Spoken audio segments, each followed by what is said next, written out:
The morning of my wedding should have been the happiest of my life. The hall was booked, the stage decorated, flowers arranged exactly the way Sana had wanted.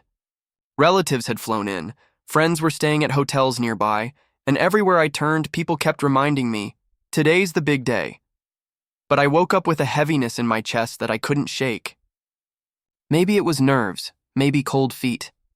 At least that's what I told myself as I splashed cold water on my face and looked into the mirror. I didn't see excitement in my reflection. I saw doubt. I had been with Sana for nearly 3 years. She was beautiful, charming, always surrounded by people. When we first met, I felt lucky she even noticed me. Over time, though, little cracks began to show.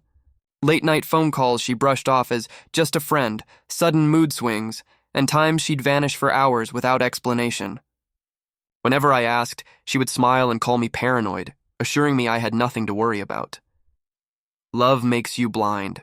I pushed the doubts aside, telling myself that every relationship has flaws. And when she said yes to my proposal, I convinced myself that meant everything was fine. On the day of the wedding, 2 hours before the ceremony, I was sitting in the hotel room when my phone buzzed. The message was from an unknown number. Just 5 words. She's not who you think. I stared at the screen, my heart thudding. At first I thought it was some sick joke. Then another message came, a photo. Sana sitting in a cafe, leaning across the table, holding hands with a man I didn't recognize. The timestamp showed it was just 3 days earlier. I felt the blood drain from my face. My stomach churned. My best man knocked on the door, asking if I was ready, but I couldn't speak. My world was spinning. I didn't reply to the number. I didn't even think. I just knew one thing. I couldn't go through with it. Not like this. Not with that photo seared into my brain. I picked up my wallet, left my phone on the nightstand, and walked out. Past the bustling hotel lobby, past the decorations being carried in, past relatives waiting to see me in my suit. I got into my car and drove. No explanation. No goodbye. I vanished. For a year, I disappeared. I moved to another city, rented a small apartment, and buried myself in work. I didn't answer calls from family. Friends tried to find me, but I stayed quiet. The shame of what I had done, leaving a bride at the altar, humiliating my family, breaking everyone's expectations, it weighed on me every single day. But what weighed heavier was the photo. I couldn't forget it. Had I saved myself from betrayal, or had I destroyed something real over a misunderstanding? Nights were the worst. I would lie awake replaying everything, her smile, her reassurances, the little moments where I had felt something was wrong. I wondered if I had been a fool for running. Then, 1 year later, the truth found me. I was sitting in a small cafe in the city where I had built my new life when an old family friend spotted me. He almost dropped his cup when he saw me. "Imran, my God, it's you. Everyone thought you—" I don't know what we thought. We sat down, and after a long silence, he said something that made my heart stop. "You did the right thing leaving that day." I stared at him, stunned. "What do you mean?" He leaned in, lowering his voice.